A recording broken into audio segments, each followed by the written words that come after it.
আমার কথা কি শুনতে পাচ্ছো? ইয়েস স্যার, শুনতে পাচ্ছি স্যার। হচ্ছে। ঠিক আছে।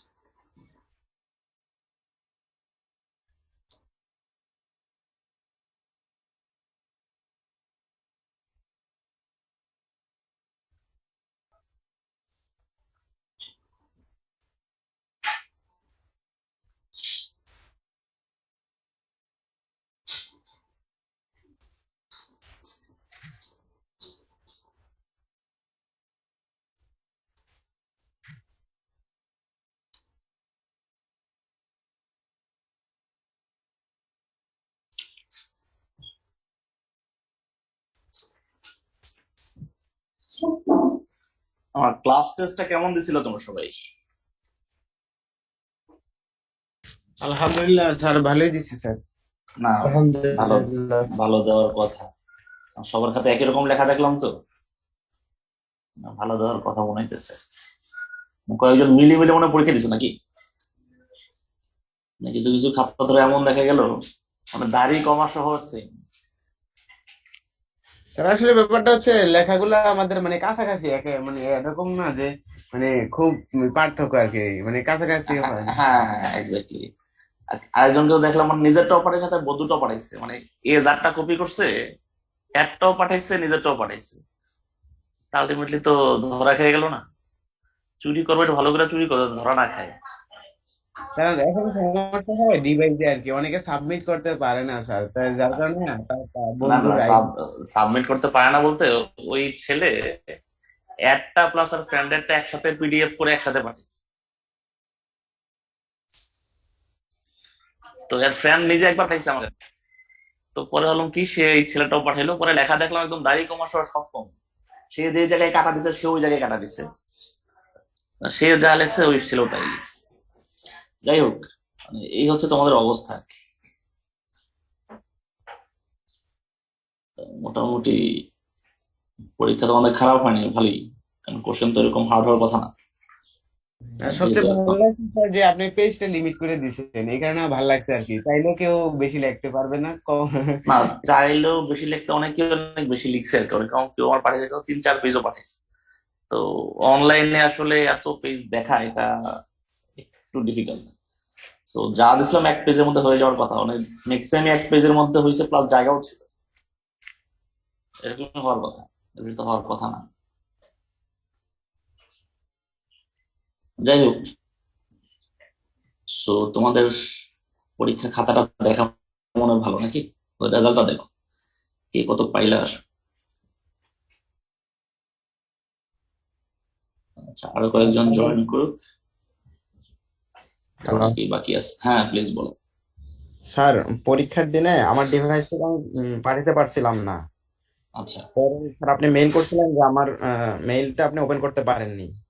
হম। তো পরে আমি আমার রোল নাম্বার দিয়ে আমার বন্ধুর মেইল থেকে পাঠাইছিলাম।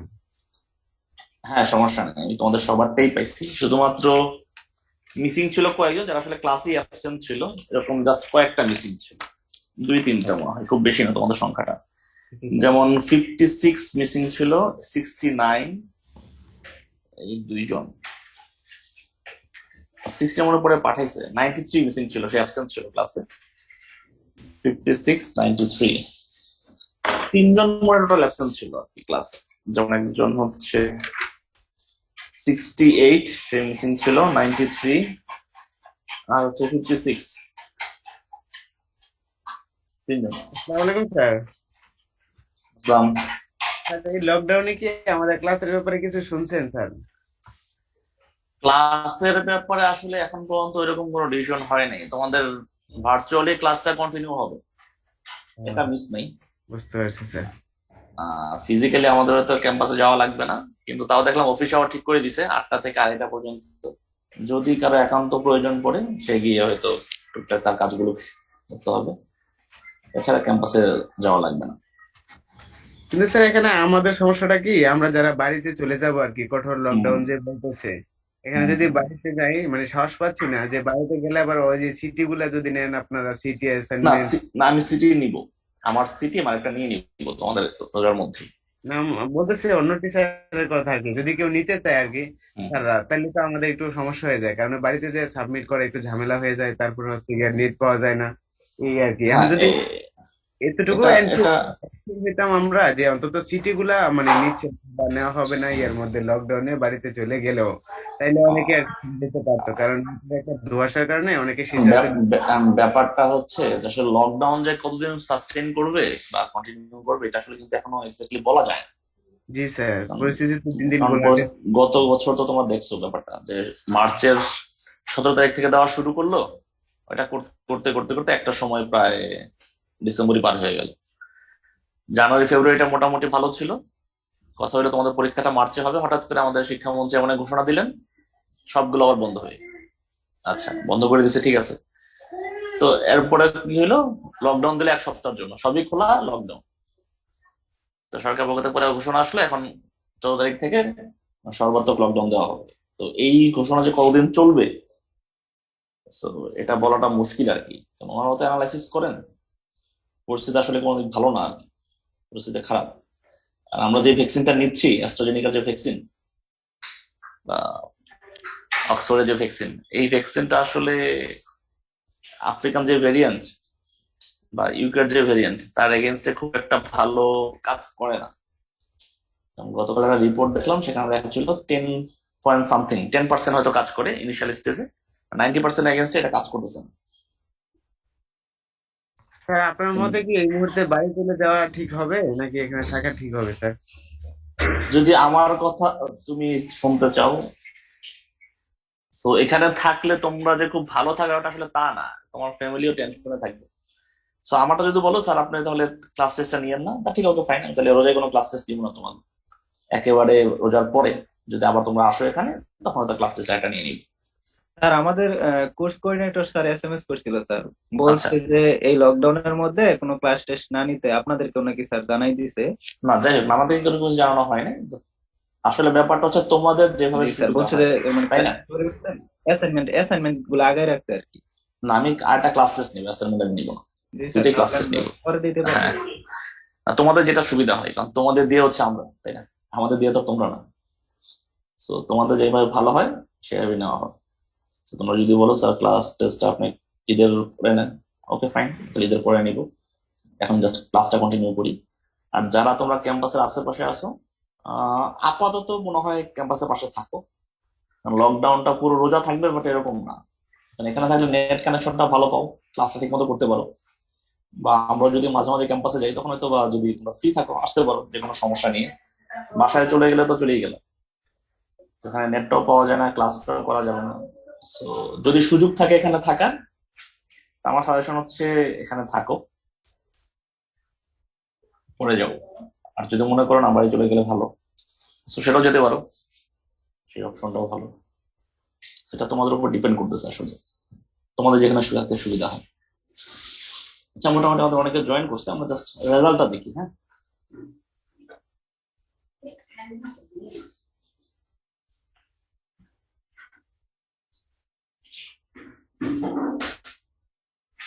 রেজাল্ট দেখা যাচ্ছে?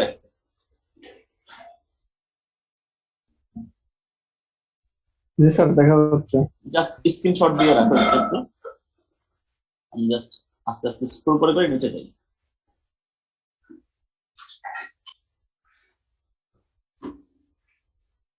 এখানে হচ্ছে 24 পর্যন্ত। নেক্সট,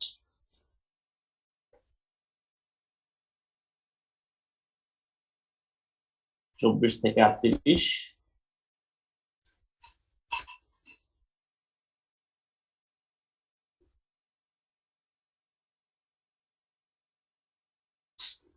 দেন 39 থেকে 63 পর্যন্ত,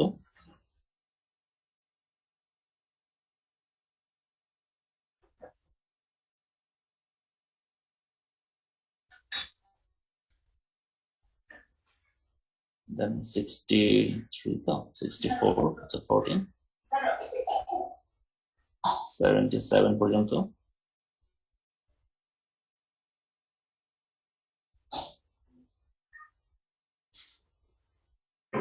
78 থেকে 102,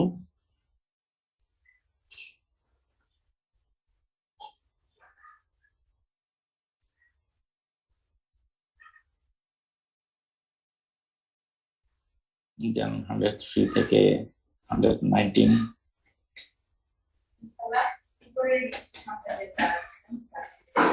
আসসালামু আলাইকুম স্যার। আসসালাম। স্যার একটু ওই যে 72 ওখানে গেলে তো ভালো হতো, মানে একটু সমস্যার কারণে দেখতে পাইনি আমি রেজাল্ট। কত? 72। 72।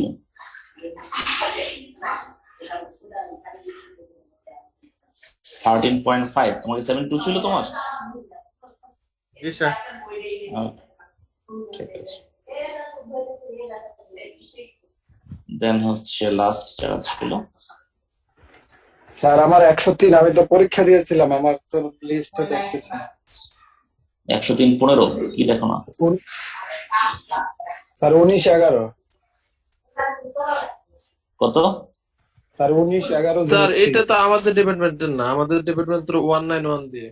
স্যার এইখানে তো আমাদের 191 ত্রিপুল হবে, কিন্তু এখানে 192 লেখা তো। ওই 192 লেখা। আচ্ছা তাহলে এটা এই যে স্যার এইখানে 192 লেখা তো, এখানে আচ্ছা 191 হবে। আচ্ছা আচ্ছা ওকে ফাইন, এটা 191 হবে আর কি, সমস্যা নেই। জি স্যার। ওকে দাঁড়াও, এখনই ঠিক করে দিচ্ছি। জি স্যার এবার ঠিক আছে। 192 যেগুলো ছিল সেটা হবে 191, ঠিক আছে? স্যার একটা 10 রোল দেখাবেন স্যার?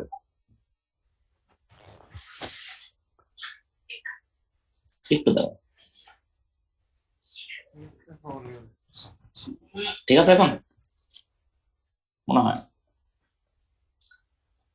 ওকে, কি দেখা দরকার ছিল বলো, কোনটা? প্রথম দিকে স্যার, প্রথম পেজটা। আচ্ছা লাস্ট গুলো দেখছো? স্যার প্রথমে কত ছিল তোমার আইডি? স্যার 191010। 10, এটা 20। তোমাদের 20 অনেকই বেশ, 20 19 19.5। যারা 13 পাইছো, 13 থেকে অনেক ভালো মার্কস, 13 13.5। তারপরে যারা হয়েছে তো ভালোই, কিন্তু অনেকেই দেখলাম 10 7, এই যে 7ও হয়েছে দেখলাম অনেক। এরকম কেন অবস্থা?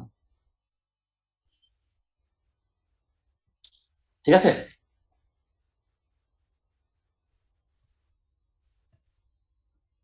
সো তোমাদের যারা স্ক্রিনশট দিয়ে রাখছো ওখানে রেজিস্টারটা নিয়ে নিও তোমাদের। আচ্ছা আমরা জাস্ট আমাদের পড়াই দিই। আজকে আমাদের নতুন একটা চ্যাপ্টার আমরা শুরু করছিলাম,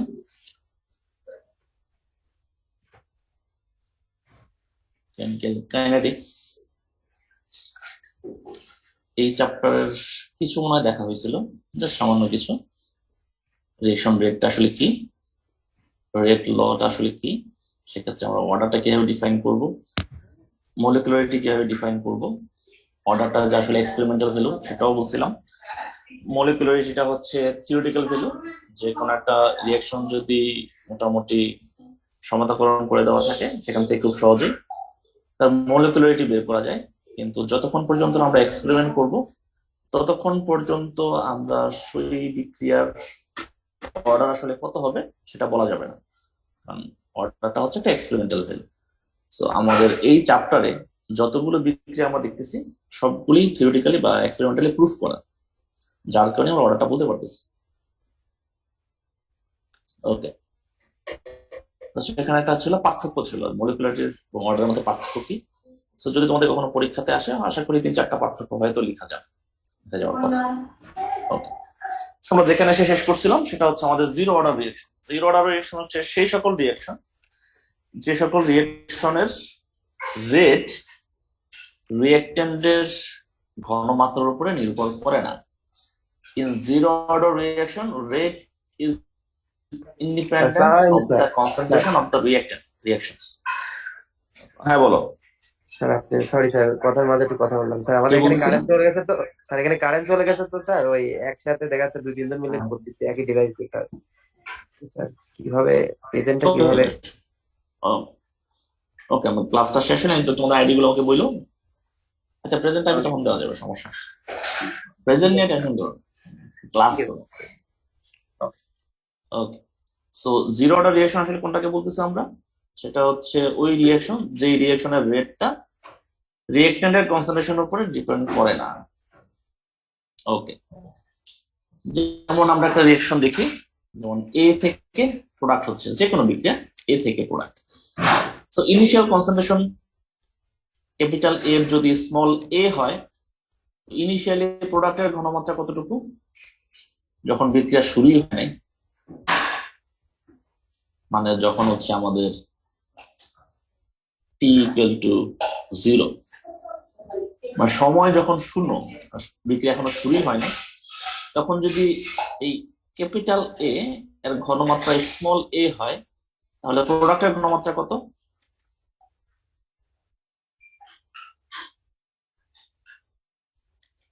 এটা বোঝা যায়? জি স্যার। Sir zero zero. 0, কারণ বিক্রিয়া তখন শুরুই হয়নি। আচ্ছা, হ্যালো স্যার, তো হ্যাঁ বলো প্লিজ। আপনার ওখান থেকে নয়েস আসছে স্যার, একটু বুঝতে সমস্যা হচ্ছে। ঠিক বুঝি না কথা। স্যার আপনার ওই দিক থেকে নয়েস আসছে স্যার। আপনার ওই ডিভাইস থেকে একটু নয়েজ আসতেছে মনে হয়। আচ্ছা, সবারই কি একই সমস্যা হচ্ছে? জি স্যার। স্যার টাকা টাকা আওয়াজ হচ্ছে স্যার, শব্দ হচ্ছে এরকম। ও আচ্ছা আচ্ছা, স্যার মনে হচ্ছে আপনার আশেপাশে কাজ করতেছে। কাজ করতে আমার ছেলে আছে পাশে, তো এই আর কি। বাসা তো বুঝোই, বাসা তো বাসায়, যতটুকু শোনা যায় আর কি। ওকে, ইনিশিয়াল কনসেন্ট্রেশন হচ্ছে এ যখন প্রোডাক্টের ঘনমাত্রা হচ্ছে 0। সো টি সময় শেষে একটা সার্টেন সময় পরে যদি এক্স পরিমাণ এ বিক্রিয়া করে, তাহলে তখন রিঅ্যাকট্যান্টের ঘনমাত্রা কতটুকু?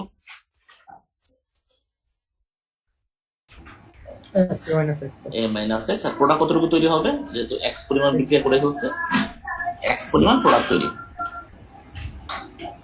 কি বোঝা যায়? জাস্ট তোমাকে একটা জিনিস বলে রাখি, যদি এই অংশ ঠিক মতো বুঝো, first order reaction, second order রিঅ্যাকশনের প্রমাণগুলো এক্স্যাক্টলি সেম হবে। ঠিক আছে, তা সেই জন্য বললাম আর কি, জাস্ট একটা ভালো করে বুঝলে পরেরগুলো বুঝতে সমস্যা হবে না।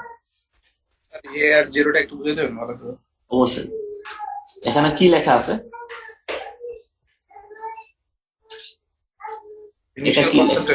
Initial concentration. বিক্রিয়া তুমি জাস্ট কেবল শুরু করছো, ইনিশিয়ালি মানে কোনো একটা জায়গায় জাস্ট তুমি এ পরিমাণ দিছো আর কি, যার ঘনমাত্রা ছিল স্মল এ।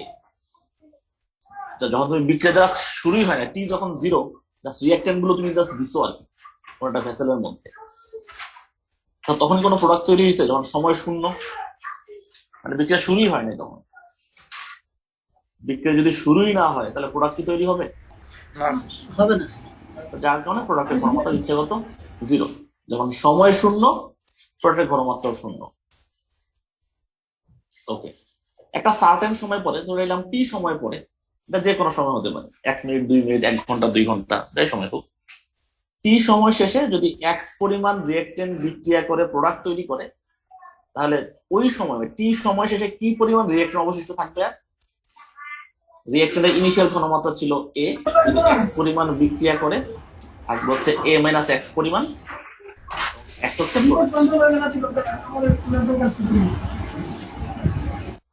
ওকে। সো টি সময় শেষে রিঅ্যাকশনের রেট কি হবে?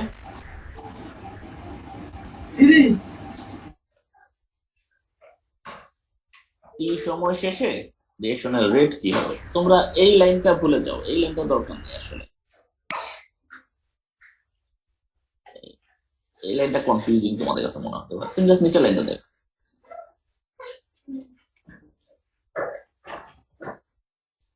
After T rate of the reaction কি হবে? আফটার টি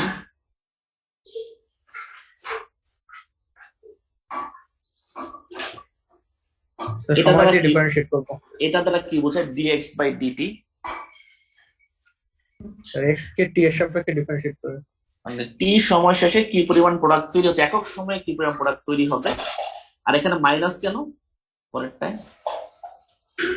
কারণ টি সময় শেষে যে পরিমাণ রিঅ্যাকটেন্ট ছিল তারা কি হারে ভাঙবে, যেহেতু রিঅ্যাকটেন্টের ঘনমাত্রা কমতে থাকবে সে কারণে এটা মাইনাস। ওকে, তাহলে এ মাইনাস এক্স জিরো কেন? যেহেতু আমরা জিরো অর্ডার রিঅ্যাকশন করতেছি, তো ঘনমাত্রার উপরে যে পাওয়ারটা থাকবে সেটাই হচ্ছে অর্ডার। সো যেহেতু জিরো অর্ডার, যার কারণে জিরো। সো যে কোনো সংখ্যার উপরে যদি পাওয়ার জিরো থাকে আলটিমেটলি কি হয়ে যায়, সেটা 1 হয়ে যায় না? ওকে, তাহলে কি লেখা যাবে একটু জাস্ট তোমরা খাতায় হয়তো লিখতে পারো। এখানে থাকবে dx by dt equal to k nought. এটাকে সিম্পলিফাই করলে কি হবে, dx equal to k nought dt। So এটাকে তুমি যদি 1 নং সমীকরণ দাও, সো এই সমীকরণটাকে ইন্টিগ্রেশন করা যায় না? dx কে ইন্টিগ্রেশন করলে কি হবে, ইন্টিগ্রেশন x হবে, k নট হচ্ছে কনস্ট্যান্ট, সেটা বাইরে চলে আসলো। তাহলে কি হবে, এখানে শুধু টি স্যার kt হবে। ইন্টিগ্রেশন করলে আমরা ইন্টিগ্রেশন কনস্ট্যান্ট দেই না, দেই তো নাকি? জি স্যার ওটাই। আচ্ছা, যখন আমরা ইন্টিগ্রেশন করি তখন আমরা ইন্টিগ্রেশন কনস্ট্যান্ট দিই, এটাকে আমরা 2 নং সমীকরণ দিই। আচ্ছা, সো ইন্টিগ্রেশন কনস্ট্যান্টের মানটা আসলে বের করে কি হবে, যে কোনো বিক্রিয়ার ক্ষেত্রে ইন্টিগ্রেশন কনস্ট্যান্টের মানটা বের করে Initial ধরে, স্যার। একদম ইনিশিয়াল ধরে, মানে যখন টি এর মান 0 তখন এক্স এর মান কত? 0 স্যার। কারণ যখন সময় শূন্য তখন তো কোনো প্রোডাক্ট তৈরি হয় না, তাই না? তাহলে প্রোডাক্টের ঘনমাত্রা তখন কি হবে, এটাও 0 হবে। সো টি এর মান এবং এক্স এর মান যদি তুমি 2 নং সমীকরণে বসাও তাহলে আই কত আসলো, আই এর মানটা 0 আসে না? When t equal to 0, x equal to 0, so from equation 2 we get I equal to কত? এটা বোঝা যাচ্ছে I কে 0 হচ্ছে,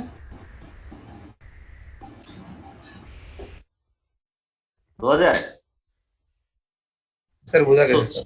ওকে ফাইন, 2 নং সমীকরণে I এর মানটা বসাও, যেটা আসে সেটা হচ্ছে এক্স্যাক্টলি এই ইকুয়েশনটা আসে।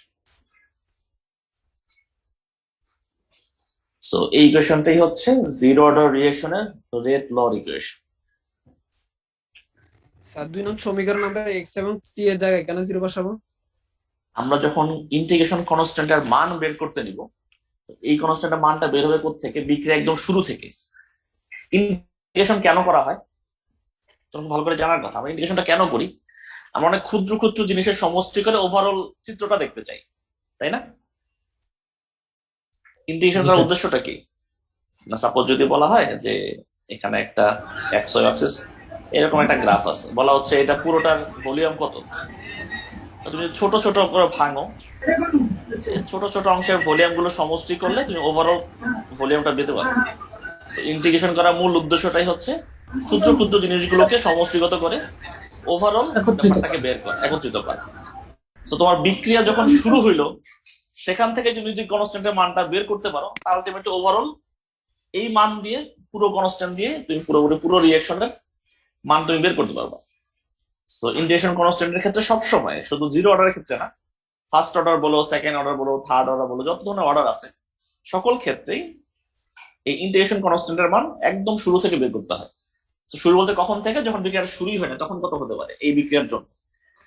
আমরা তো এখানে শুধুমাত্র একটা এ দিছি, এ বলতে কি হতে পারে, যে কোনো কেমিক্যাল হতে পারে, তাই না?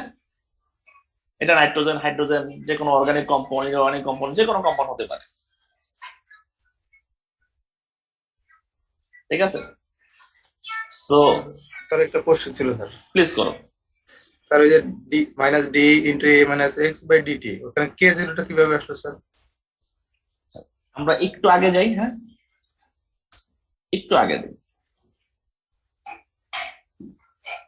আমরা যখন রেট পড়তেছিলাম দেখতেছো, জি স্যার দেখতে পাচ্ছি। এখানে এই কেটা কি? Constant sir. রেট হচ্ছে রিঅ্যাকট্যান্টের ঘনমাত্রা সমানুপাতিক, তাই না? জি যখন স্যার। তুমি সমানুপাতিক কিলোয়াট তুলবা তখন কি দিতে হয়? কনস্ট্যান্ট দিতে হয় না? হ্যাঁ স্যার কনস্ট্যান্ট। এই কনস্ট্যান্টটাই হচ্ছে এই কে নট। ক্লিয়ার? হ্যাঁ স্যার বুঝতে পারছি। একই জিনিস। স্যার ওখানে তো আমরা ডিফারেন্সিয়েশন করলাম না স্যার। হ্যাঁ বলো কি? স্যার আমরা তো ওখানে ডিফারেন্সিয়েশন করছি তো। হ্যাঁ হ্যাঁ, আমরা যখন রেট লটা যখন লিখবো, এটা হচ্ছে কি একক সময়ে কি পরিমাণ প্রোডাক্ট তৈরি হবে বা একক সময়ে কি পরিমাণ রিঅ্যাকট্যান্ট ভাঙবে সেটা। সো যদি ওভারঅল বিক্রিয়াটা কল্পনা করি, যে ওভারঅল বিক্রিয়াটা যখন 0 থেকে শুরু করে টি সময় পর্যন্ত যে কোনো বিক্রিয়াটা সার্টেন টাইম পর্যন্ত চলে, এটা কি ধরো যে কোনো বিক্রিয়া 1 ঘন্টা চললো বা 2 ঘন্টা চললো বা 5 ঘন্টা চললো একটা বিক্রিয়া। তো এই 5 ঘন্টা পরে ওই বিক্রিয়ার ওভারঅল চিত্রটা আসলে কি হবে, যখন তুমি ওইটা ক্যালকুলেশন করতে নিবা তখনই তোমাকে ইন্টিগ্রেশন করতে হবে। 0 থেকে শুরু করে 5 ঘন্টা পর্যন্ত আমরা লিমিট দেই না, মনে আছে? যখন ইন্টিগ্রেশন করে লোয়ার লিমিট দেওয়া হয় 0, আপার লিমিট হচ্ছে ঠিক, এরকম করছো না? করছিলা? হ্যাঁ স্যার। জি স্যার। সো আমাদের এই টি এর ক্ষেত্রে এটা এরকম হবে না, যে 0 থেকে শুরু করে টি পর্যন্ত যদি বিক্রিয়াটা চলে সেক্ষেত্রে আমার বিক্রিয়ার চিত্রটা আসলে কি হবে, তখন রেট ইকুয়েশনটা আসলে কিরকম হবে। তো তখনকার রেট ইকুয়েশনটা বের করার জন্য মূলত এরকম ইন্টিগ্রেশন গুলো করা। যেহেতু একটা আমরা স্পেসিফিক কোনো এক্সাম্পল দিচ্ছি না, একটা ইন জেনারেল একটা রিলেশন দেখতেছি, এ থেকে প্রোডাক্ট। এ বলতে আসলে কি, যে কোনো কিছু হতে পারে, যে কোনো কিছু। আমি কিছু এক্সাম্পল দেখি, ওর জন্য সুবিধা হবে। স্যার একটু একটা বলছেন বুঝছেন? ছিল। হ্যাঁ প্লিজ বলো। স্যার এখানে a মাইনাস x হলো কি কারণে? বলো। স্যার a মাইনাস x হলো কি কারণে? আচ্ছা, টি সময় শেষে রিঅ্যাক্ট্যান্টের ঘনমাত্রা কতটুকু? টি সময় শেষে যে কোশ্চেন করছো সে জাস্ট আনসার করো। টি সময় শেষে রিঅ্যাক্ট্যান্টের সময় শেষে রিঅ্যাক্ট্যান্টের ঘনমাত্রা কতটুকু?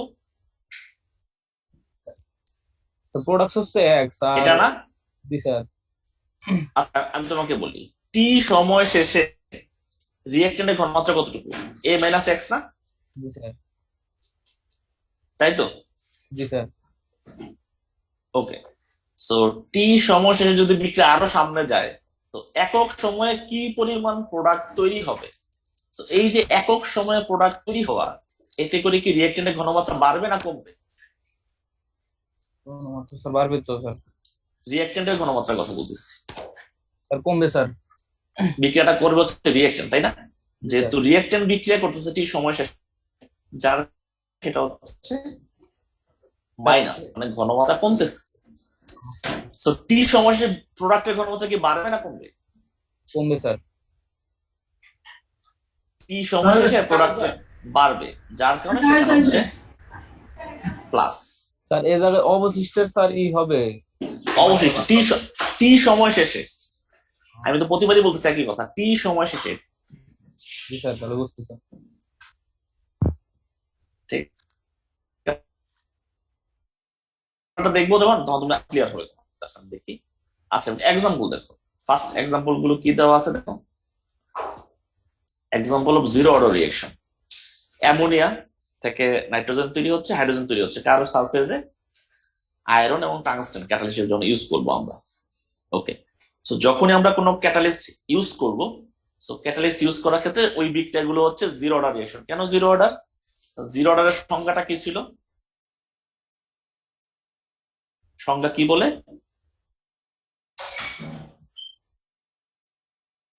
এই অংশটা পড়ো।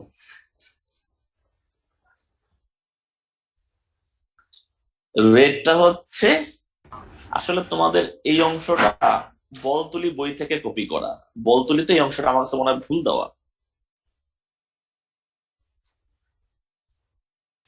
এই যেখানে কি দেওয়া এটা? রিয়াকশনস। এটা কি রিয়াকশনস হবে না রিয়াক্ট্যান্টস হবে? রিয়াক্ট্যান্টের হবে। রিয়াক্টেন্টের কনসেন্ট্রেশন আর রিয়াকশন ইন্ডিপেন্ডেন্ট অফ কনসেন্ট্রেশন বলতে কি বোঝাচ্ছেন স্যার? বা রিয়াকশন দিলেও আসলে দুইটাই বোঝায়, এটা আসলে প্রোডাক্ট রিয়াক্ট্যান্ট দুটাকেই বোঝায়। তো আমরা যদি স্পেসিফাই করি, এটা হবে রিয়াক্ট্যান্ট কনসেন্ট্রেশন। মানে রিয়াক্ট্যান্টের ঘনমাত্রা তুমি যতই বাড়াও যতই কমাও, বিক্রিয়ার গতি কোনো পরিবর্তন হয় না, বাড়েও না কমেও না। তো সেক্ষেত্রে আমরা বলতেছিলাম কি, ধরে নাও 1 বস্তা সরিষার কথা বলতেছিলাম, তোমার হাত যদি হয় ক্যাটালিস্ট, সো 1 বস্তা সরিষার মধ্যে তুমি তো হাতটা যদি ঢুকাও, তোমার হাতের সংস্পর্শে যে সরিষাগুলো লেগে থাকবে তারাই যদি কেবল বিক্রিয়া করে থাকে, সো পুরো বস্তার সকল সরিষা কি বিক্রিয়া করবে? না স্যার। তোমার হাতের সারফেস এরিয়া তো লিমিটেড, তাই না? সো তুমি যদি 1 বস্তা কেন, যদি পুরো মানে 1 রুম ভর্তি বা একটা গোডাউন ভর্তি যদি সরিষা থাকে, সেখানে যদি তোমার হাতে জাস্ট ক্যাটালিস্ট হিসেবে কাজ করে, তো রিঅ্যাক্ট্যান্টের ঘনমাত্রা তুমি যতই বাড়াচ্ছ, 1 বস্তা থেকে শুরু করে 1 গোডাউন পর্যন্ত চলে গেল, তো বিক্রিয়া করবে কোনগুলো? যে সকল সরিষা কেবল শুধু হাতের সাথে লেগে থাকবে, ওইগুলি কেবল বিক্রিয়া করতেছে। ক্যাটালিস্টের প্রেজেন্সে যে বিক্রিয়াগুলো হয়, ওই বিক্রিয়াগুলো হচ্ছে জিরো অর্ডার রিঅ্যাকশন। কেন জিরো অর্ডার? কারণ বিক্রিয়ার ঘনমাত্রা বা বিক্রিয়ার রেট কখনোই রিঅ্যাক্ট্যান্টের ঘনমাত্রার উপর নির্ভর করে না। 1 বস্তাতে সরিষার যে ঘনমাত্রা ছিল, 1 গোডাউন ভর্তি যদি সরিষা থাকে, তার ঘনমাত্রা অবশ্যই বেশি, তাই না? বেশি। সো বেশি রিঅ্যাক্ট্যান্টের প্রেজেন্সে যে বিক্রিয়াগুলো হয়, সেই বিক্রিয়াগুলো হচ্ছে জিরো অর্ডার রিঅ্যাকশন। সো তুমি খেয়াল করে দেখো, অ্যামোনিয়া থেকে হাইড্রোজেন তৈরি হচ্ছে, হাইড্রোজেন তৈরি হচ্ছে, হাইড্রোজেন আয়োডাইড থেকে হাইড্রোজেন তৈরি হচ্ছে, আয়োডিন তৈরি হচ্ছে। কার প্রেজেন্সে? গোল্ড ক্যাটালিস্টের প্রেজেন্সে, আয়রন টাংস্টেন ক্যাটালিস্টের প্রেজেন্সে। কিছু কিছু ন্যাচারাল বিক্রিয়া হয়, হাইড্রোজেন ক্লোরিন ওয়াটার সারফেস, আমাদের HNO লাইটের প্রেজেন্সে যে বিক্রিয়াগুলো হচ্ছে, সেটা হচ্ছে জিরো অর্ডার রিঅ্যাকশন। আমরা বলতেছিলাম তখন যে আমাদের এখন যেহেতু বৈশাখ মাস চলে আসতেছে, বৈশাখে প্রচুর বজ্রপাত হয়, তো ওই বজ্রপাতকে আসলে আমাদের জন্য ভালো কিনা? আনসারটা ছিল অবশ্যই ভালো। আমাদের জন্য আপাতদৃষ্টি ভালো না হলো, এটা পরিবেশের জন্য ভালো। কেন ভালো? যখন বজ্রপাতটা হয় তখন প্রচুর পরিমাণে এনার্জি তৈরি হয়, তাপ শক্তি তৈরি হয়। ওই তাপ শক্তির প্রেজেন্সে নাইট্রোজেন এবং হাইড্রোজেন বিক্রিয়া করে অ্যামোনিয়া তৈরি করে, এবং যেই অ্যামোনিয়া খুব সহজে পানির সাথে মিক্সড আপ হয়। আর অ্যামোনিয়াটা হচ্ছে খুব ভালো মানের একটা সার, যেটা গাছপালার জন্য খুব প্রয়োজন, যেমনটা আমরা ইউরিয়া সার ইউজ করি। তো ওই পানির সাথে যখন মিক্সড হয়ে অ্যামোনিয়াটা মাটিতে চলে আসলো, তো গাছগুলো তো বিজলি চমকানো বা বাজ পড়া আপাত দৃষ্টিতে খারাপ মনে হলো, ন্যাচারালি সেটা হচ্ছে ভালো, ন্যাচারের জন্য ভালো। ক্লিয়ার? এতটুকু? নেক্সট স্লাইডে যাওয়া যাবে? স্যার বাজ পড়ার কথা আরেকবার একটু বললে ভালো হতো, নেট প্রবলেম। আচ্ছা আচ্ছা, এটা হচ্ছে যে বলতেছিলাম যে আমাদের বাস যে পড়ে বা বিজলিতে চমকায়, সেটা আসলে ভালো কিনা, ভালো না খারাপ? সেটা হচ্ছে আপাত দৃষ্টিতে আমাদের জন্য খারাপ মনে হলেও নেচারের জন্য ভালো। কারণ ওই বিজলি যখন চমকায় তখন প্রচুর পরিমাণে তাপ শক্তি তৈরি হয় অ্যাটমসফিয়ারে। ওই তাপের প্রেজেন্সে নাইট্রোজেন এবং হাইড্রোজেন তারা বিক্রিয়া করে অ্যামোনিয়া তৈরি করে, এবং এই অ্যামোনিয়া খুব সহজে পানির সাথে মিশ্রিত হয়। তো পানিতে যখন মিক্সড হবে, তো বৃষ্টি আকারে যখন জমিতে পড়ে, জমির যত গাছপালা থাকে তারা সেটাকে সার হিসেবে গ্রহণ করে, তাদের পুষ্টির একটা চাহিদা পূরণ হয়। এই হচ্ছে কাহিনী। আর সেই কোশ্চেনটা বলার উদ্দেশ্য হচ্ছে, আমাকে কোথায় যেন ভাইবাতে এটা জিজ্ঞেস করছিল যে বিজলি চমকানোটা আসলে ভালো না খারাপ, ভালো হলে কেন ভালো? স্যার আমি এমনি জানি স্যার, বিজলি পড়লে মাটি উর্বর হয়, কিভাবে হয় আজকে শুনলাম। এই তো এটা আমি নিজেও তখন জানতাম না, তো পরে জাস্ট গুগল করে দেখলাম আর কি হয়। তো মনে হলো তোমাদের সাথে জিনিসটা শেয়ার করি, তো তোমরাও জানলা। ওকে, সো আমরা নেক্সটে চলে আসি। নেক্সটে কি আমাদের ফার্স্ট অর্ডার রিঅ্যাকশন। একদম এক্স্যাক্টলি জিরোটা তুমি যেভাবে যেভাবে পড়ছো, ফার্স্ট অর্ডারটা এক্সাক্ট সেম জিনিস, জাস্ট অর্ডারটা হয়ে যাবে 1। খেয়াল করে দেখো, লেট আস কনসিডার এ ফার্স্ট অর্ডার রিঅ্যাকশন কি এ থেকে প্রোডাক্ট তৈরি হচ্ছে আমাদের জিরো অর্ডারের মতোই।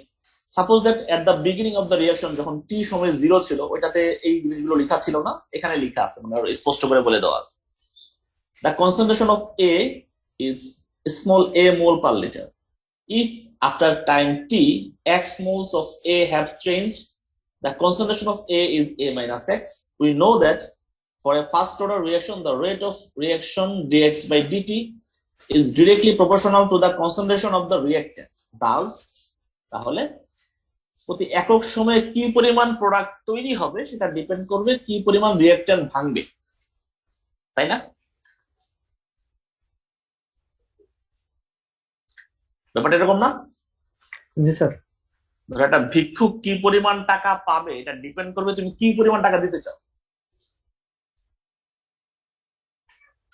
সো কি পরিমাণ প্রোডাক্ট তৈরি হবে সেটা ডিপেন্ড করবে ওই সময়ে কি পরিমাণ রিঅ্যাকট্যান্ট অবশিষ্ট আছে। সো টি সময় শেষে যদি a মাইনাস এক্স পরিমাণ রিঅ্যাকট্যান্ট অবশিষ্ট থাকে, তাহলে অর্ডারটা কত এই বিক্রিয়ার?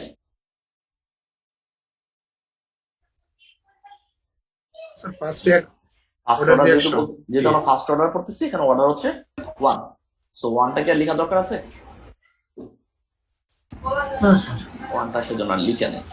So dx by dt equal to k a minus x, just একটু এদিক সেদিক করে নাও, x টার্মগুলো একত্র করো। তো dx by a minus x equal to k dt। So 1 নং সমীকরণটাকে তুমি ইন্টিগ্রেশন করো। So 1 minus a minus x কে করলে কি হয়? Minus ln a minus x, এটা তো জানা সূত্র সরাসরি। আর রাইট সাইডে কি হবে? kt plus integration constant i। So i এর মানটা কি বের করছিলাম, এখানে লেখা আছে পুরোপুরি দেখো। তার i is the constant of integration. The constant k may be evaluated by putting t equal to 0, x equal to 0. Thus i সমান কি হবে? যদি x এর মান 0 বসাও, t এর মান যদি 0 বসাও, i এর মান কি হবে? Minus ln a। সো 2 নং সমীকরণে i এর মানটা যদি পুট করো, যেটা বের হবে সেটাই হচ্ছে ফার্স্ট অর্ডার রিঅ্যাকশনের রেট এক্সপ্রেশন।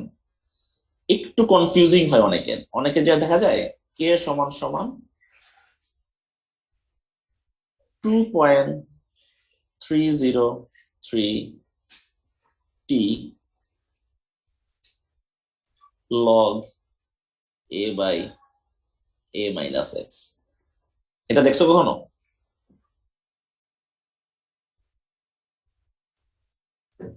এটা লগ বেস আর লগ আর লন, একটা হচ্ছে লগ বেস, একটা হচ্ছে আর কিছু না, একটা ই বেস একটা 10 বেস।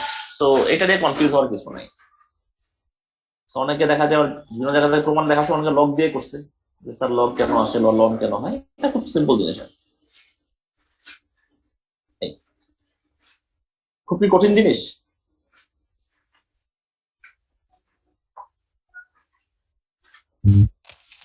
এই যে ফার্স্ট অর্ডার রিঅ্যাকশনের রেট কি বলো? একবার স্যার রিপিট করলে ভালো হতো স্যার। স্যার এটা আরেকবার রিপিট করলে ভালো হতো স্যার। আমরা যখন জিরো অর্ডার করতেছিলাম কি লেখা ছিল?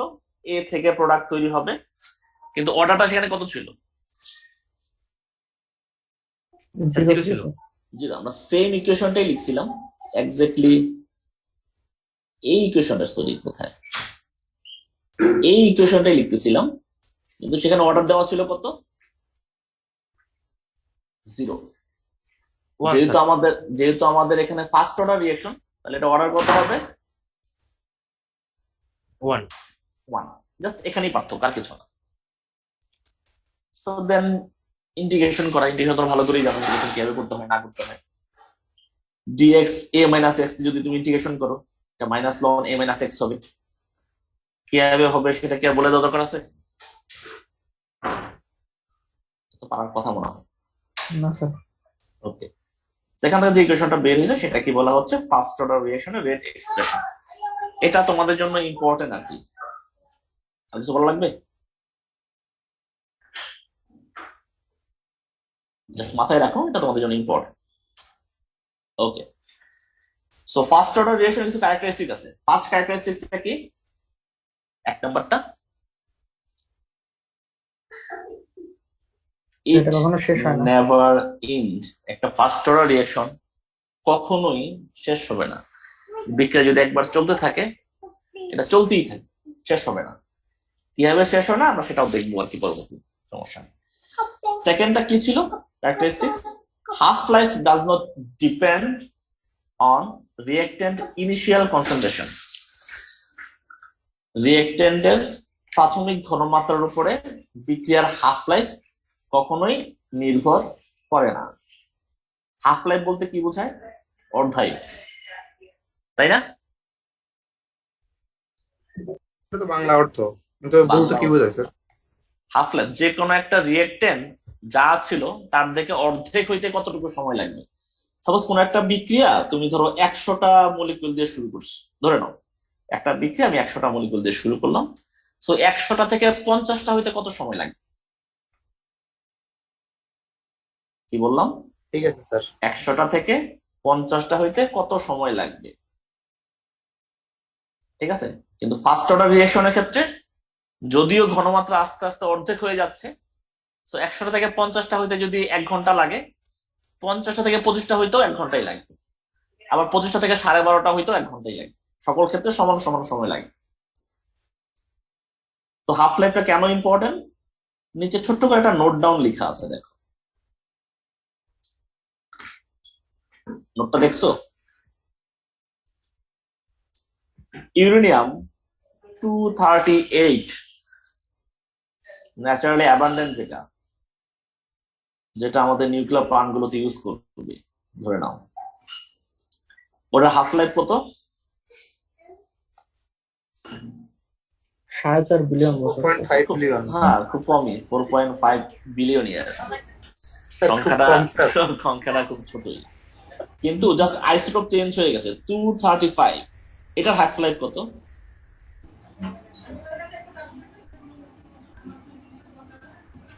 এটাও নেহাতি খুব একটা কম না, তাই না? 700 মিলিয়ন ইয়ার্স। জাস্ট আইসোটোপটা চেঞ্জ হওয়াতে খেয়াল করে দেখছো হাফ লাইফের কি পরিমাণ পরিবর্তন হয়েছে? So, আমাদের নিউক্লিয়ার প্লান্ট যদি কখনো ব্লাস্ট হয়, কত বছর পরে এটা থাকা যাবে ওইখানে? স্যার কিয়ামত চলে আসবে স্যার। যদি আল্লাহ না করুক, যদি কখনো কিছুটা হয়ে যায়, একটা ডিজাস্টার হয়, আল্লাহ ভালো জানে তখন আসলে কি হবে। এই আর কি। ওকে, সো আমরা সেকেন্ডটা একটু প্রমাণ করে দেখি আসলে যে হাফ লাইফটা রিঅ্যাক্ট্যান্টের ইনিশিয়াল কনসেন্ট্রেশনের উপর ডিপেন্ড করে না, সেটা জাস্ট খেয়াল করে দেখি। একটা জিনিস মাথায় রেখো, half life does not depends on reactant initial concentration. এই যে ডাজ নট ডিপেন্ডস, এই কথাটা শুনতে জিরো অর্ডারের মতো লাগে না?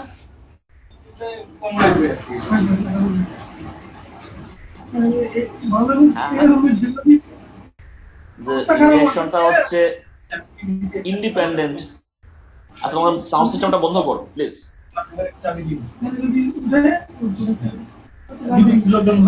রাজীব ভাই মিউট কর, রাজীব ভাই মিউট।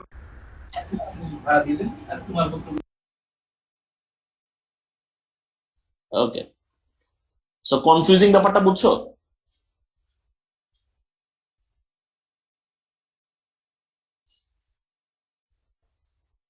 রেট হচ্ছে ইন্ডিপেন্ডেন্ট অফ রিঅ্যাক্ট্যান্ট কনসেন্ট্রেশন। আর ফার্স্ট অর্ডারের ক্ষেত্রে কি?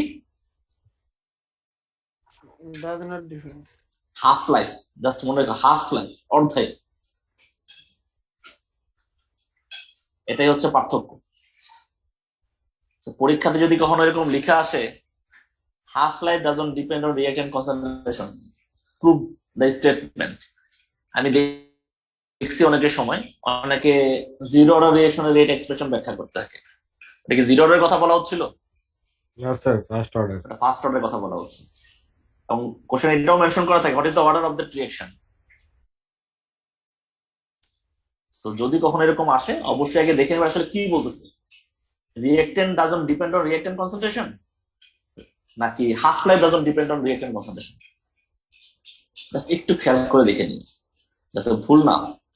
ওকে, সো এখানে দেখো রিঅ্যাকশনে হাফ লাইফটা গিয়ে প্রমাণ করতেছে। হাফ লাইফ বলতে কি বোঝায়? The time requires for the concentration of A reactant two decrease to half of its initial concentration. Clear সংজ্ঞা? হাফ লাইফটা হচ্ছে যে কোনো রিঅ্যাকট্যান্ট ইনিশিয়াল ঘনমাত্রা অর্ধেক হতে যে সময়টা লাগে সেটা হচ্ছে তার হাফ লাইফ। আচ্ছা, সো ফার্স্ট অর্ডার রিঅ্যাকশনের আমরা যে রেট এক্সপ্রেশনটা দেখছিলাম সেখানে কি দেওয়া ছিল একটু আগের পৃষ্ঠাতে দেই, কে সমান সমান 1/t ln a by a minus x, তাই না? এটাই তো ছিল ফার্স্ট অর্ডার রিঅ্যাকশনের রেট এক্সপ্রেশন আমাদের। বা ওকে, t সমান সমান এখানে ফার্স্ট ইকুয়েশনটা খেয়াল করে দেখো, t সমান সমান 1/k ln a nought by at, একই জিনিস না? এই নটটা মানে কি বোঝাচ্ছে? ইনিশিয়াল ঘনমাত্রাটা এটা হচ্ছে ইনিশিয়াল ঘনমাত্রা, এটা হচ্ছে এই সময় টি সময় শেষের ঘনমাত্রা। ওখানে তাই ছিল আগের বিক্রিয়াতে, ইনিশিয়াল ঘনমাত্রা ছিল কই গেল, আচ্ছা এ, টি সময় সময় ঘনমাত্রা ছিল a মাইনাস x, একই জিনিস না?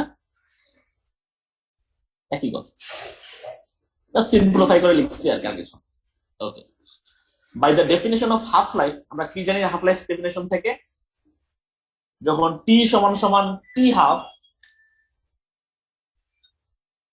যখন টি সমান সমান টি হাফ, এটি হচ্ছে a নট বাই 2। ক্লিয়ার? এটা কি বোঝা যাচ্ছে? আপনাদের সংখ্যাটাই ছিল টি সময় শেষে রিঅ্যাকট্যান্টের ঘনমাত্রা অর্ধেক হয়ে যায়। ওকে, সো টি এবং এটির মানটা তুমি 1 নং সমীকরণে বসাও, কি আসলো?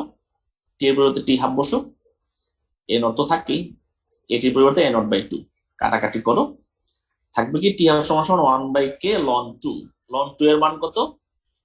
0.693।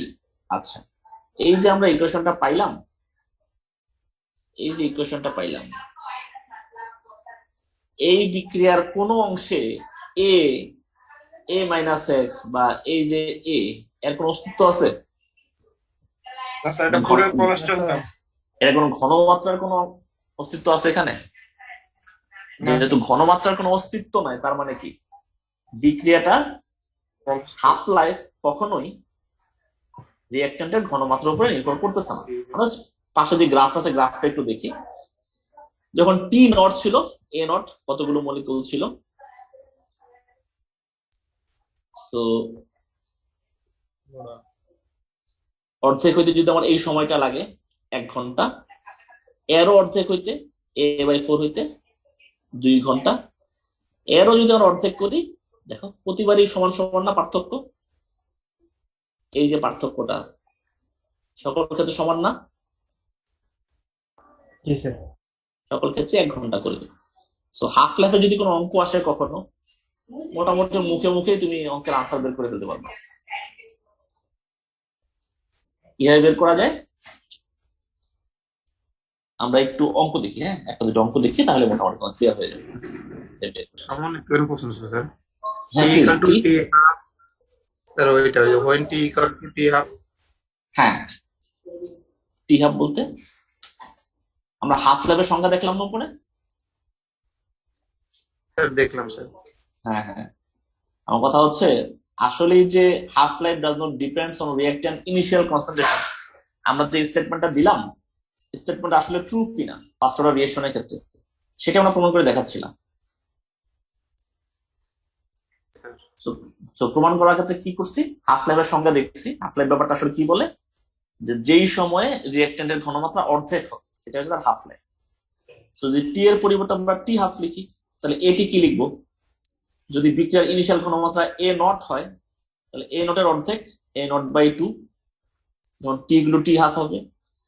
সো এই মানগুলো যদি আমরা উপরের ইকুয়েশনটাতে বসাই, কি দাঁড়াবে? T half equal to 1/k ln a naught. হ্যাঁ, এটা কমা দেওয়া, কমা। ঠিক আছে, ওকে, ঠিক আছে। একটা অঙ্ক দেখি। হ্যাঁ, অঙ্কে কি লেখা আছে? For a certain first order reaction t 0.5 মানে কি t হাফ, তাই না? t half is 100 seconds. How long will it takes for the reaction to be complete 75%? মুখে মুখে করা যাবে না? ধরো বিক্রিয়া এরকম, ধরো এই হলো অর্ধেক, এখানে লাগে 100 সেকেন্ড, থাকলো কত আর? থাকলো আর 50%, 50% শেষ হয়ে গেছে, বাকি 50 এর অর্ধেক কত? 25 100 সেকেন্ড। তাহলে এই সময় শেষে আর কতটুকু সময় লাগবে? 100 সেকেন্ড। টোটাল কতটুকু সময় লাগলো বস্তু 200 সেকেন্ড। 200 সেকেন্ড। মুখে মুখে করে দেওয়া যায় না অঙ্ক? জি স্যার। ওকে, তো সমস্যাটা বাধে যদি 75% না বলে 90% বলে, বা যদি 68% বলে, তখন তো সমস্যা। আচ্ছা, তো বিক্রিয়ার সমাধান তো করতে পারো মনে হয় নাকি? টি হাফ থেকে তুমি কে এর ইকুয়েশন বের করতে, কে এর মানটা বের করতে পারো। তো 75% কমপ্লিট করতে চাও তাহলে কতটুকু সময় লাগবে? জাস্ট মানগুলো বসাও। অঙ্ক কঠিন, বলো প্লিজ। স্যার এ তথ্য অনুসারে কি পদার্থের পরিমাণ কখনো জিরো হওয়া সম্ভব? ফার্স্ট অর্ডার যে বিক্রিয়াগুলো হয়, ফার্স্ট অর্ডার বিক্রিয়াগুলো কখনোই 100% কমপ্লিট হয় না। জি স্যার। ফার্স্ট অর্ডার কথা বলতেছি, যেগুলো ফার্স্ট অর্ডার রিঅ্যাকশন হয়। এবং সবচেয়ে মজার ব্যাপার হচ্ছে ল্যাবরেটরিতে যতগুলো বিক্রিয়া হয় তার মোটামুটি 90% ধরে নিতে পারো ফার্স্ট অর্ডার বিক্রিয়া। তো এখান থেকে তুমি কি জানতে পারো? তোমার জানার বিষয়টা হচ্ছে তুমি একটা বিক্রিয়া শুরু করলা, বিক্রিয়া ম্যাক্সিমাম প্রোডাক্ট পাইতে হলে তোমার কতটুকু সময় লাগবে, ওই সময়টা মোটামুটি তুমি গেস করে নিতে পারো যে আমি আজকে একটা বিক্রিয়া শুরু করলাম, মানে কত ঘন্টা পরে বিক্রিয়াটা বন্ধ করলে আমি মোটামুটি ম্যাক্সিমাম প্রোডাক্ট পাবো। ধরো তুমি যদি ইনিশিয়ালি একটা বিক্রিয়া শুরু করলা, কিছুক্ষণ পরে তুমি জাস্ট টিএলসি করতে হয়, ডাটা নিতে হয়, নিয়ে তখন ঘনমাত্রা বের করা যায় কতটুকু রিঅ্যাক্টর আছে, অবশিষ্ট আছে। সো 1 ঘন্টা পরে যদি আমার বিক্রিয়া এত পরিমাণ বিক্রিয়া করে, সো মোটামুটি আমার পুরোপুরি বিক্রিয়া করতে বা সম্পূর্ণ ম্যাক্সিমাম প্রোডাক্ট পাইতে হয়তো 5 ঘন্টা 6 ঘন্টা লাগবে। কিছু কিছু বিক্রিয়া থাকে ওভারনাইট বিক্রিয়া করতে হয়, কিছু কিছু বিক্রিয়া থাকে 48 ঘন্টা বা 4 দিন 5 দিন 7 দিনের বিক্রিয়া করতে হয়।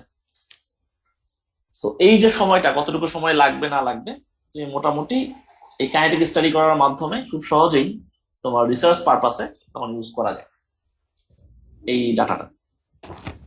স্যার। হ্যাঁ বলো। স্যার আপনি মানে ম্যাথটা আসলে গ্রাফ একটু ইজিলি সলভ করলেন না? আমি গ্রাফটা বুঝি। গ্রাফটা বুঝো নাই? না স্যার, মানে এই ম্যাথটা যখন করতেছেন গ্রাফ একে একদম ইজিলি সলভ করলেন। হ্যাঁ হ্যাঁ, গ্রাফ একদম সলভ করলাম। আচ্ছা, গ্রাফটা আমি আবার একটু, হ্যাঁ, বিক্রিয়ার অর্ধেক কত দেওয়া আছে? 100 সেকেন্ড, তাই না? হ্যাঁ স্যার, 100 সেকেন্ড। অর্ধেক মানে কি? বিক্রিয়া 50% শেষ হয়ে গেছে, সেটা হইতে 100 সময় লাগছে। অবশ্য থাকলো কত আর? 50%। আচ্ছা, তাহলে ওই 50% আরো অর্ধেক করো, 25%। 25%। ওইটা হতে কত সময় লাগবে? এখানে হাফ লাইফের সংখ্যা থেকে আমরা জানি আরো 100 সেকেন্ড লাগে। তাহলে এখানে 25%, এখানে 50, কতটুকু হইলো? 75%। তাহলে টোটাল কতটুকু সময় লাগলো? 200 সেকেন্ড। কোশ্চেনে কি বলা ছিল? বিক্রিয়া 75% কতটুকু সময় লাগে, তাই না? এটা গ্রাফ থেকে খুব সহজে বলে দেওয়া যায়, কিন্তু আমাদের যেহেতু ম্যাথ, আমরা একটু ম্যাথমেটিক্যালি প্রমাণ করে দেখবো আসলে কতটুকু লাগে না লাগে। ক্লিয়ার? পরীক্ষার সময় আমরা যদি গ্রাফ দিয়ে অ্যানসার দিয়ে দিই তাহলে? ওরে পাগল, হবে না, লিখতে হবে, অবশ্যই অঙ্কটা করে দিতে হবে ভাই।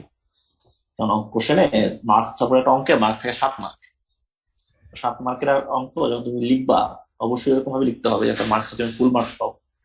গ্রাফিক্যালি করে দিলে তোমারটা যে ভুল আসলে তা না, গ্রাফিক্যালি করে দিলে তোমারটা হয়তো থিওরিটিক্যালি কারেক্ট, কিন্তু এখানে যে এক্স্যাক্টলি 200 সেকেন্ড লিখছে, আসলে 200 সেকেন্ড আসে না, এটা হচ্ছে 198 সামথিং এরকম কিছু একটা আসে।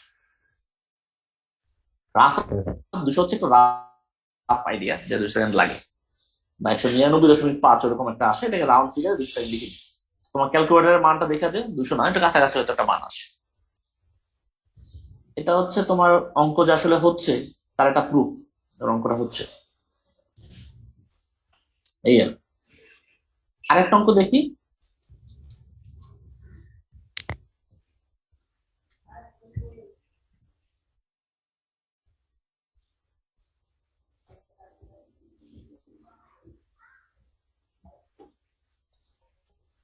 ওদের দেখা ইমেজটাকে দেখা যাচ্ছে?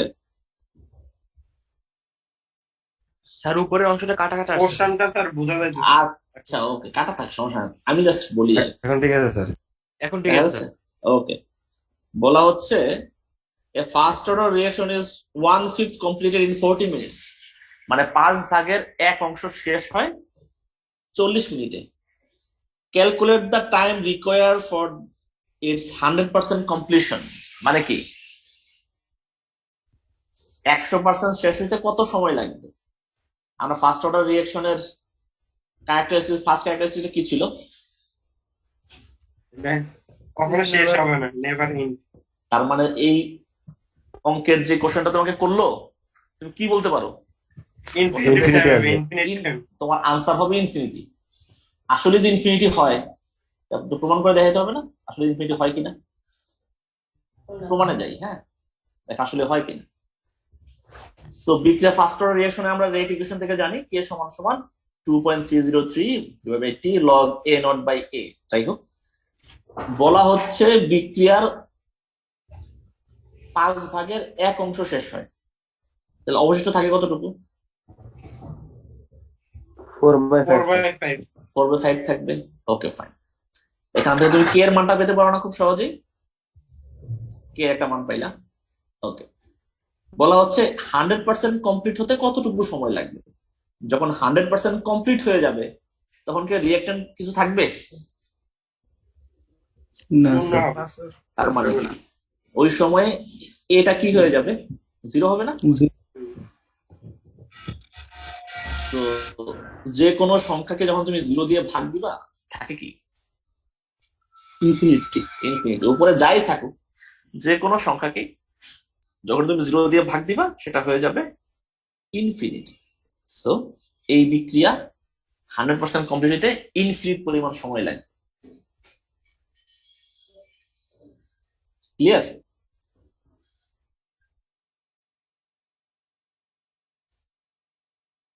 অঙ্ক কি বোঝা যায়? জি স্যার। Okay fine. সো যদি এই টাইপের অঙ্ক কখনো পরীক্ষাতে আসে এটা যাবে না মনে হয়? জি স্যার। ওকে, সো আজকে আমরা এতটুকুই শেষ করি নাকি? নেক্সট ক্লাসে আমরা এই চ্যাপ্টার শেষ করে দিব।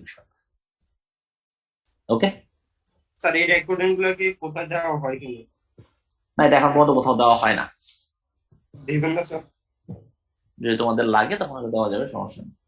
আর একটা ক্লাস মিস করছিলাম স্যার, লাগবে। একটা ক্লাস মিস করছিলা? জি স্যার।